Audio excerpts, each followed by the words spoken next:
Sud Radio Média, 10h-10h30, Valérie Expert, Gilles Gansman.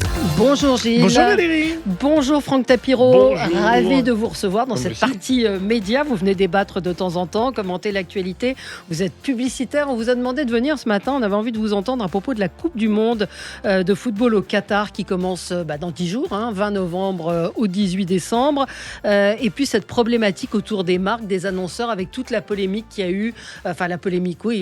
La prise de conscience un peu tardive peut-être de ce qu'allait être la Coupe du Monde au Qatar. Vous êtes vous-même un grand amateur de foot. Vous allez la regarder, cette Coupe du Monde? Je vais la regarder. Je vais regarder la Coupe du Monde. Ouais. En fait, qu'elle soit au Qatar ou pas aujourd'hui, c'est un peu trop tard, puisque moi j'ai gueulé au démarrage. Il fallait gueuler il y a 12 ans, quand le Qatar a été choisi. J'avais lancé un hashtag, c'était Catastrophe. Que je revendique encore aujourd'hui. On retrouve le publicitaire. Toujours. Ouais. Ça s'est repris pas mal de fois, d'ailleurs, par mon ami Pascal Pro, qui a fait un édito là-dessus. Pourquoi ? Parce que c'était à 12 ans qu'il fallait dire stop. Attention, le Qatar, quel rapport entre la Coupe du Monde et le Qatar ? Entre le foot et le Qatar ? Enfin, il n'y a pas une équipe, il n'y a rien. Mais mieux vaut tard que jamais. Non, parce que je trouve que c'est trop facile d'être dans le déni pendant 12 ans et de se réveiller à quelques mois pour avoir bonne conscience. Et ça, ce côté, la fausse bonne conscience, c'est un peu pareil dans tout. Je déteste ça, surtout à des fins commerciales. Parce que si vraiment les marques avaient dû s'opposer à ça, si les peuples qui aiment le foot avaient dû s'opposer à ça, s'il y a 12 ans, c'est pas maintenant. Maintenant, il faut se taire, il faut dire oui, c'est regrettable. Mais qu'est-ce qui est regrettable ? D'aller au Qatar ou de ne pas avoir réagi il y a 12 ans ? C'est de ne pas avoir réagi il y a 12 ans. On va parler de ça. On va en reparler avec... Je parlerai d'Orange, moi, Voilà. qui est partenaire officiel. On passe au zapping. Sud Radio Média, l'instant zapping. Vous doutez, Valérie, que j'ai fait un zapping en fonction de notre invité. Alors, un petit peu moins, je me suis un peu écarté de l'actualité pour aller, mais quand même, parler à Franck Tapiro. Alors, on va se nicher une certaine forme de publicité, Franck. J'ai été sur BFM Business, le très sérieux, vous savez, Pierre Kupferman, l'économiste qui a la petite moustache. Il a parlé de Barilla. C'est quand même incroyable, en citant la marque, puisque Barilla a communiqué sur comment cuire des pâtes, vous savez, pour faire des économies d'énergie. Il a repris l'information sur BFM Business. C'est peut-être un bon coup de pub pour Barilla. Moi, je trouve ça un peu triste. Ce n'est pas un conseil d'ordre culinaire, mais une recommandation pour économiser de l'énergie. On appelle ça la cuisson passive. Barilla a même publié un guide avec les durées adaptées à chaque type de pâte. Donc la règle, c'est toujours 2 minutes de cuisson, bien entendu, à gros bouillon. Mais ensuite, c'est le temps dans lesquels on va laisser les pâtes dans l'eau, dans la casserole, qui va varier. Alors, 4 minutes pour les spaghettini, 12 minutes pour les rigatoni. Et ça représente quand même une économie de l'ordre de 75 à 80% en énergie. Non, rien à foutre de l'économie Barilla entre nous. Non, mais c'est un bon coup. C'est un très bon coup de pub. En fait, ça, au moins, c'est un coup de pub concret par rapport à tout ce qui se dit autour de la planète, autour de l'environnement. Plutôt que les marques fassent du greenwashing, vous savez, qu'elles transforment leur logo en vert, qu'elles aient des bons sentiments, qu'elles développent à l'interne et à l'externe des messages positifs complètement bidons. Là, au moins, il y a quelqu'un qui amène quelque chose, c'est une recette finalement, une bonne recette pour être un peu plus précautionneux. Et c'est vrai en plus, pour adorer les pâtes et la cuisine, que la cuisson, à quelques secondes, vous la plantez. J'ai vu des chefs rater leur cuisson de pâtes et je peux vous dire, ça fait mauvais genre. Donc, si c'est meilleur pour l'environnement et meilleur pour les consommateurs, moi je trouve ça très bien. Et pour BFM Business, j'ai co-animé pendant longtemps une émission qui s'appelait À vos marques. Et c'est peut-être dans le cas d'une émission où ils ont le droit de citer des marques. Dans l'information, on a le droit de citer les marques. Gilles, on a tout à fait. En plus, ce serait injuste pour Barilla de ne pas les citer. Absolument. C'est un des plus... On est en train de faire. C'est un des plus gros annonceurs, des publicitaires, les constructeurs automobiles. Ils ont été obligés donc par la loi de passer désormais à l'électrique. Alors, ils utilisent beaucoup l'argument le côté écologique pour la publicité. François-Xavier Petry était dans C'est à vous et dénonçait cette démarche. En amont, vous avez la production, l'assemblage des batteries.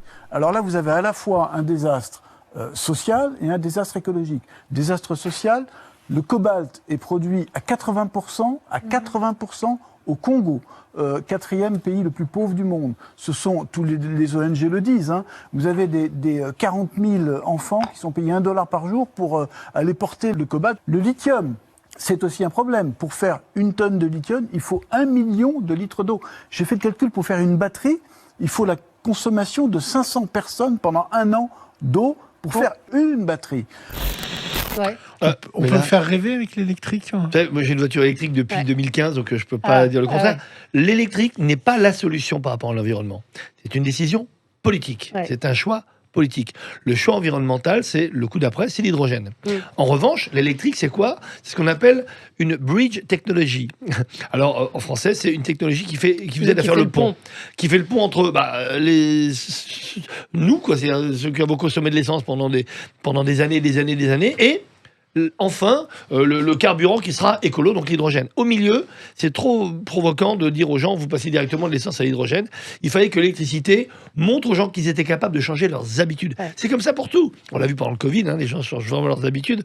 Donc passer maintenant de l'électricité à l'hydrogène, je pense que ce sera beaucoup plus facile qu'on l'imagine. Mais une voiture dans le désert avec un reflet du soleil sur le pare-brise, ça fait vraiment vendre.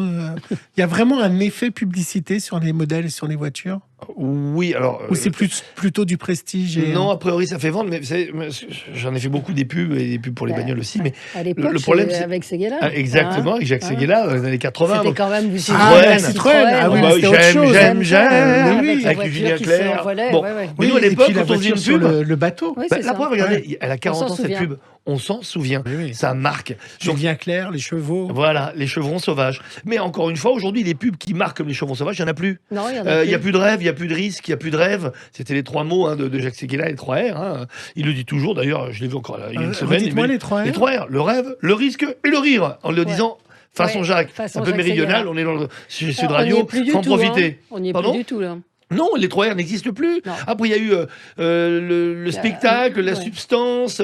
On a fait les 3 S. Maintenant, il n'y a plus rien du tout. Il y a les 3 R, les 3 S. Il y a le plat. Il y a du plat, c'est joli, la voiture est belle, mais alors avec des avertissements au début, au milieu, à la fin. Et à la fin, on vous dit, préférez pour les courts trajets d'aller à pied ou à vélo. Moi qui prends le vélo, qui prends le métro, etc. Mais c'est ridicule. Quand on fait la pub pour une bagnole, c'est dire de rouler en voiture. Les gens ne sont pas débiles. Ils savent très bien que pour aller chercher le pain, c'est mieux d'aller à pied ou en vélo. Et non, on est obligé d'utiliser l'argent de la publicité automobile parce que c'est à cause de, bien entendu, la pollution. Manger 5 fruits et légumes par jour. Demandez aux experts. Zéro, ça change rien, absolument rien. Oh, c'est passé dans le langage courant. Oui, mais ça ne fait aucun impact de transformation, de modification des habitudes. Et mes amis les RPP peut-être doivent s'étrangler, on entend ça, mais ils le savent parce que je leur dis en direct. Ça ne sert à rien. Il faut croire en l'intelligence des gens. Il faut leur parler intelligemment. La pub aidait à l'époque à l'intelligence des gens. Ça les provoquait, ça créait le débat. Aujourd'hui, ça provoque plus rien. Encéphalogramme plat, on n'ose plus dire. Provoquer, prendre des risques, et in fine, qui trinque. Finalement, c'est pas que les marques qui trinquent, c'est le public, c'est les consommateurs que nous sommes, ou les potentiels consommateurs. Parce que finalement, on n'a plus rien, il n'y a plus d'idées, on peut même pas être contre. Donc, si on n'est ni pour ni contre, on est nulle part. Je savais que Pascal Praud, vous alliez souvent et que c'était votre ami. Donc, je vous ai mis un petit zap de Pascal Praud sur CNews. Bon, avec son duo, avec le gaucho Laurent Geoffrin. Ils se sont encore mis dessus. Mais au milieu de la bataille, il y avait Elisabeth Lévy. Alors ça, oui. Le trio extraordinaire, ça, j'adore. Il y a 20 ans. Qui accepte d'en parler. Oui, il y a 20 ans. Alors qu'avant, M. Geoffroy disait nauséabond, fasciste. Quoi racontez, alors c'est fatigant. Il était calme. C'est plus du caricature grotesque, enfin, voyons. Non, mais je m'énerve à la fin. Mais vous m'insultez, là. Quand Jean-Marie Le Pen en parlait, vous prenez pour un con. Vous avez passé votre temps à nous insulter, Laurent Geoffrin. Excusez-moi. Je n'ai jamais insulté personne, on est en désaccord. Alors, cher Laurent. Si à chaque fois qu'il y a un désaccord, vous êtes insulté, il n'y aura pas de discussion. Alors, cher Laurent, je retire. Et je vous demande si je vous ai froissé, mais je retire cette phrase-là. Elisabeth Lévy, toujours évidemment sur Sud Radio à 8h10 dans le grand matin. Elle est aussi survoltée sur Sud Radio que sur CNews. Si on parle de la publicité et les réseaux sociaux, on pourra en parler un peu tout à l'heure, et des influenceurs qui sont désormais de plus en plus nombreux. Alors il y a une nouvelle mode maintenant sur TikTok. C'est un phénomène qui inquiète plusieurs pays. C'est les vidéos de danse et de performance devant les monuments religieux. Ils cherchent des monuments religieux pour faire des vidéos. Alors le Népal a désormais interdit de faire des vidéos pour TikTok. C'était dans le 20h de France 2. Incroyable. Ici à Katmandou, dans ce temple, cette TikTokeuse est venue enregistrer quelques vidéos. Moi, je suis venue pour visiter, mais surtout pour TikTok. Des TikTokers qui envahissent les sites touristiques. Les autorités népalaises n'en veulent plus. L'application vient d'être bannie dans certains endroits du pays, comme dans ce célèbre monument bouddhique de la capitale. Voici le panneau d'interdiction de TikTok. Ici, c'est interdit. Les gens peuvent prendre des photos, mais TikTok, c'est non. Et comment C'est ils incroyable. contrôlent? Mais c'est dommage. hein, je Parce trouve. qu'il y a des gardiens devant les d'accord. parce que je vous ai pas mis tout le reportage, Ouais, ouais, madame.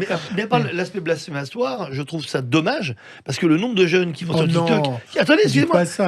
Vous allez voir pourquoi. Ouais. Est-ce que vous avez vu beaucoup de jeunes visiter des musées ou des Oui, mais ils le font monuments pas pour la bonne religieux? raison. Donc, non, mais si ça peut au moins amener des jeunes à s'intéresser, à aller au moins vers un monument, à savoir, aller vers quelque chose finalement, ça leur pour explique l'aspect que le- culturel, même s'ils font leur TikTok, que je réprouve parce que c'est un peu débile et un peu primaire, mais quelque part, si ça ramène les jeunes vers les musées, leur vers les fait- monuments, pourquoi pas?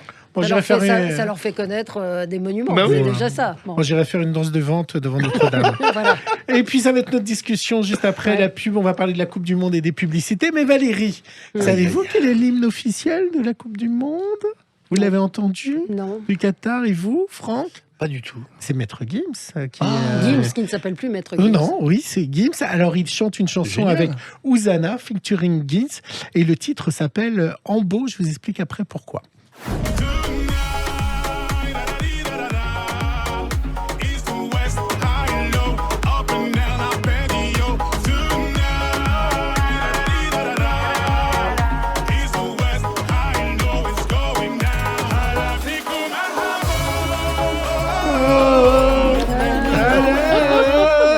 Ça va marcher. On est déjà dans le stade. Ouais, hein. on est déjà dans le stade. Alors, Franck, c'est- Franck c'est- Tapiro, vous êtes musicien en plus. Moi, je suis donc, musicien, mais, ouais, mais en C'est plus, pas j'adore mal. Gims.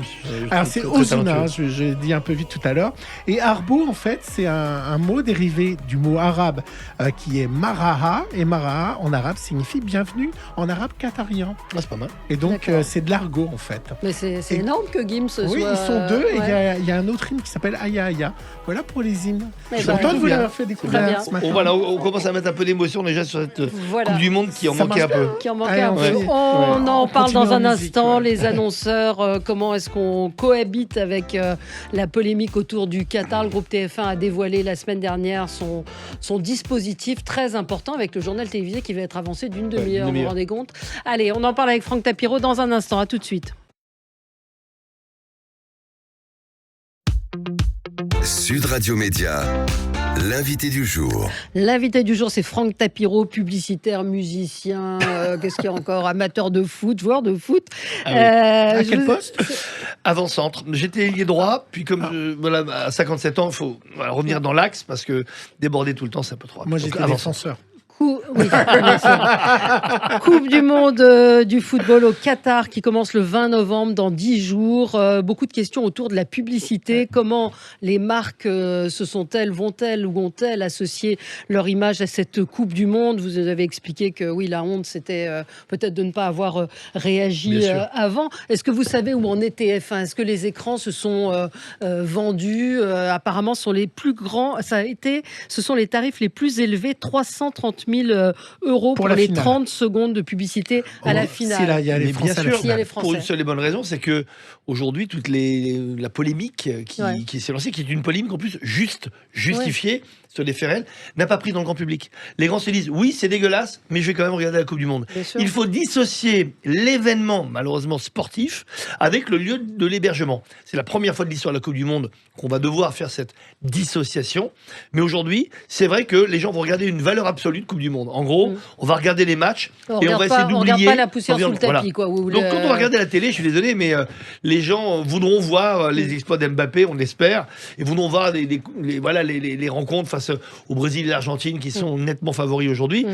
Et voilà, donc Vous êtes en train de dire que la polémique vient plutôt, entre guillemets, du wokisme et autres, et pas forcément du grand public? pas seulement ça, non, je pense que le grand public est sensibilisé. Je crois que vraiment 100% des gens qui ont vu le sublime reportage il n'y a pas longtemps d'envoyé spécial. Enquête exclusive, pardon. Non. C'était quoi? Complément d'enquête. Complément d'enquête, ouais, excusez-moi, il y a beaucoup de marques justement là-dessus. Ce complément d'enquête était fabuleux. 100% des gens qui le voient ne peuvent être qu'en adhésion. Maintenant, de l'adhésion provoquer une forme de boycott, non. Pourquoi? Parce qu'encore une fois, le foot est plus fort que tout. Ouais. Et ça, c'est terrible. Le foot c'est ou comme l'argent? ça. Non, le foot est plus fort que tout. L'argent. Non, d'abord, avant l'argent, il y avait le foot. Ouais. S'il n'y avait pas le foot, il n'y aurait pas l'argent. Comprenez que la Mais base, c'est le foot. l'histoire d'argent. Non, c'est le foot. Si c'est au Qatar, c'est l'histoire d'argent. Oui, mais c'est le Ouais. foot à imprimer surtout. Le Qatar à ramener une dimension monétaire, puisqu'ils ont, entre guillemets, acheté cette Coupe du Monde. Maintenant, on le sait, c'est une évidence. Pourquoi ? Quand on choisit un pays, le pays est choisi pourquoi ? Par rapport à d'autres, par rapport à ces dossiers de présentation. D'abord, à la qualité de son football, la qualité de sa fédération, de ses clubs, l'avenir, surtout du sport amateur, je dis amateur, qui correspond à plus de 98% du sport développé dans un pays. Il n'y a pas que les pros, c'est le sport amateur, et la fédération s'occupe du football amateur. Et puis derrière, il y a ce qu'on appelle l'héritage. Et l'héritage, depuis une vingtaine d'années, c'est ce qui est le plus important dans un dossier avec l'aspect financier, c'est une fois qu'on aura fini l'événement, quel va être l'héritage, comment ça va vivre derrière, pour les gens, pour les infrastructures, pour les collectivités locales, etc. Et là, au Qatar, c'est zéro.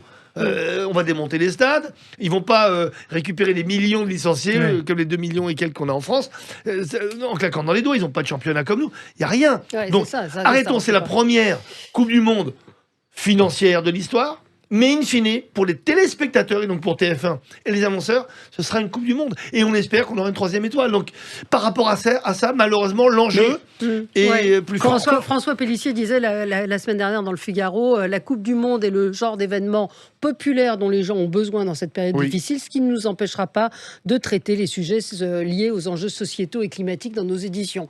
Donc, on fait un peu du en même temps. Oui, mais il faut malheureusement, là, on est dans le business, c'est que c'est une boîte commerciale, TF1 aussi. Donc, eux, vous savez combien ils ont payé les droits de la Coupe du Monde ? C'est quand même des millions et des millions. Donc, ils doivent la rentabiliser. Donc, en prenant TF1 avec les annonceurs, puisque je les connais bien, des médias, les annonceurs, ils ont raison d'avoir ce genre de discours. Et ce serait totalement irraisonnable de dire, écoutez, c'est pas notre problème, c'est un problème politique, nous on diffuse un événement. Non, ils disent, nos téléspectateurs sont en droit de voir cette Coupe du Monde dans les meilleures conditions, et aussi, quand ils ont besoin d'informations, on a besoin aussi de leur donner un maximum d'informations sur l'environnement. Donc ils font du en même temps, bien sûr. Ils ont eu du mal ou pas, à votre connaissance, à remplir, à vendre les écrans ou pas du tout ? Je suis sûr que non.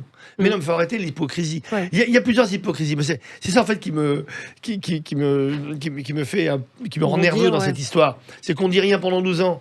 Et évidemment, ça va à la dernière minute. On veut tout le monde boycotte cette Coupe du Monde. Mais pour quel intérêt boycotter cette Coupe du Monde ? Puis de toute façon, je suis contre les boycotts. Le boycott montre que l'action terrain et l'action, on va dire, partisane n'a pas fonctionné. Donc, mais vous pensez que pour les marques, c'est bien de s'associer à l'image du Qatar ?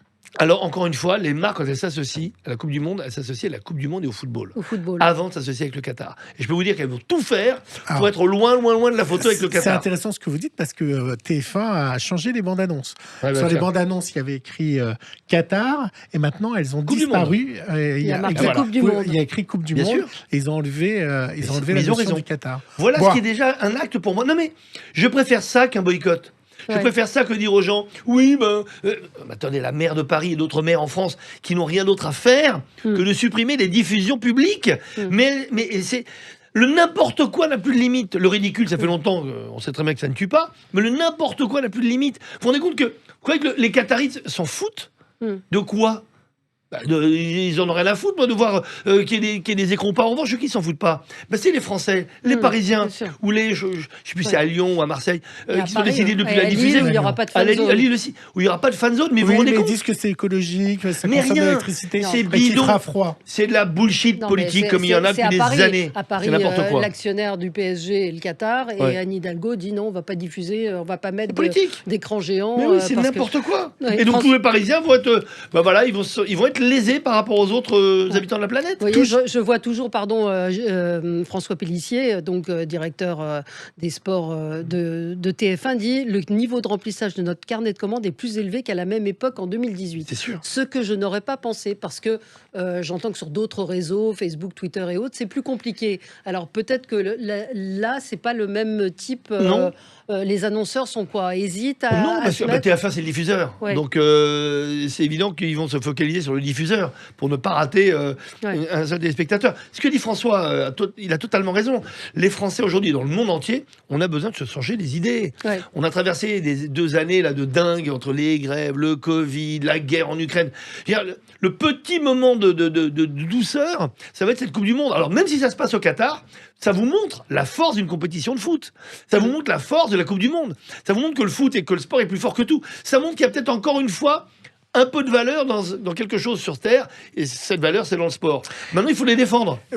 Même quand c'est compliqué, parce que c'est compliqué, c'est paradoxal. Moi, je voulais savoir, est-ce que lorsque des joueurs de certains pays vont porter des brassards ou sur les LGBT ou sur d'autres choses au Qatar, est-ce qu'il faut l'accord des marques qui sont sur les maillots ou pas? Alors, ça, c'est le fameux accord, vous savez, des droits collectifs. Alors, c'est en France, je ne sais pas pour les autres fédérations, mais en France, logiquement, vous savez qu'il y a un droit collectif. Quand vous êtes sponsor de l'équipe de France, alors vous pouvez être soit major sponsor ou sponsor traditionnel. Après, il y a les fournisseurs officiels. Vous avez une charte qui doit être respectée de part et d'autre.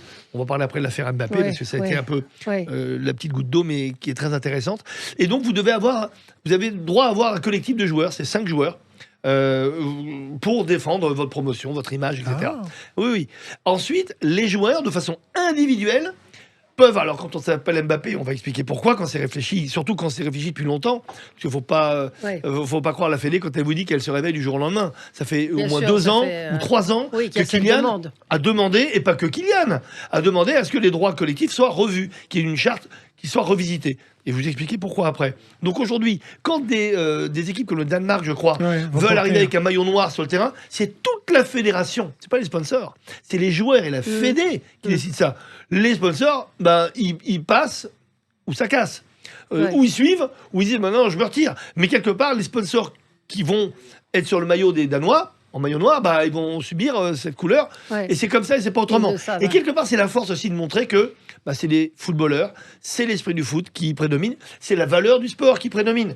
C'est pas la valeur commerciale. Donc encore une fois, j'ai toujours estimé qu'il fallait d'abord écouter les joueurs et les valeurs du sport plutôt que les sponsors. C'était dans Complément d'enquête quand Orange dit aux journalistes de Complément d'enquête oui, on va continuer le sponsor, mais on n'ira pas sur place. C'est très hypocrite parce qu'évidemment, ils ont des invitations pour assister au match et ils disent mais nous, on fera bénéficier personne, on n'ira pas sur place. C'est une mauvaise com de la part d'Orange. Mais c'est surtout hypocrite. En fait, on est supporter, on est sous-porter. En France, il y a beaucoup de sous-porters. C'est-à-dire qu'en Angleterre, par exemple, que votre équipe gagne ou perde, mais alors qu'elle descende en 3e division, il y a toujours les mêmes. Ils hurlent, même plus encore pour remonter son équipe. En France, dès que ça commence à tanguer, hop, on se retire, on applaudit, on dit « Oh, c'est très intéressant », on dit « Oui, je vais passer mon tour ». On n'est pas des vrais supporters. Il n'y a pas un vrai esprit sportif en France. Il faut le dire. À l'école, je me rappelle gamin, j'étais fou de voir que certains de mes camarades avaient des dispenses de sport. Est-ce que j'étais dispensé de mathématiques ou est-ce que j'étais dispensé de philo? Mais non. Donc il y a des dispenses de sport et ça tout le monde l'autorise. Donc tant qu'un pays comme le nôtre acceptera des dispenses de sport, on aura des décalages au plus haut niveau. Donc à un moment, non. Je trouve vraiment que les marques doivent soutenir à fond leur équipe. Quelle que soit leur décision.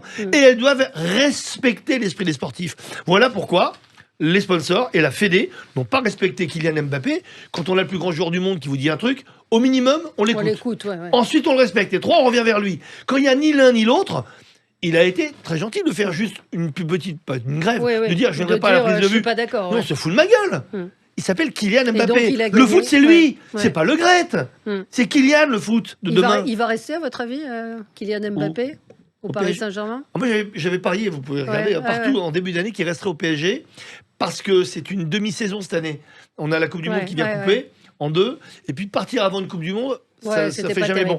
En revanche, l'été prochain, on verra. Moi, je pense que tout dépendra du résultat de la Coupe d'Europe, la Champions League pour Paris, et on espère qu'ils vont la gagner. Kylian, c'est un winner. C'est un type, il va pas le pognon, mais franchement, vous avez rien compris. Si vous pensez que Kylian il va pour l'argent, les gens n'ont rien compris. Il en a déjà assez pour arrêter de vivre pendant 5 ou 10 générations, lui et toute sa famille. Non, il y va pour gagner. Donc, est-ce que le PSG va gagner? Et s'il gagne, je peux vous dire qu'il va rester. S'il gagne, je crois qu'il partira pas sans avoir la Champions League. Et avec en plus les 2 superstars qui enfin sont à leur niveau. J'ai assez gueulé sur Neymar, sur Netflix, contre lui, mais à juste titre. Là, les 3 sont au top niveau. Donc, si cette année, il la gagne pas, je dirais, mais quand vont-ils la gagner? La France va gagner? Moi, j'y crois toujours. Tu sais, je suis un supporter de l'équipe de France à fond. Même en 2010, et pourtant, je m'occupais de leur com, et la catastrophe que ça a été à Naïsna. Même en 2002, je suis toujours avec eux. Je pense toujours qu'on aura une nouvelle étoile. Mais là, cette année, comme on n'est pas... on n'est pas des favoris. Il y a d'abord le Brésil, l'Argentine. Et on déteste le statut de favori. Donc comme on n'est pas favori, vous allez voir, on ira dans le dernier On quart. se met un petit coup de gaze pour partir. Un petit, Un petit de Lille. Bon, on vous réinvite le 19 décembre pour Voilà, commenter avec cette joie. Coupe du Monde. Avec joie. Merci Franck Merci à Tapiro, vous. merci à vous. Dans un instant, c'est Jean-Jacques Bourdin qui est avec vous. Parlons vrai. À demain.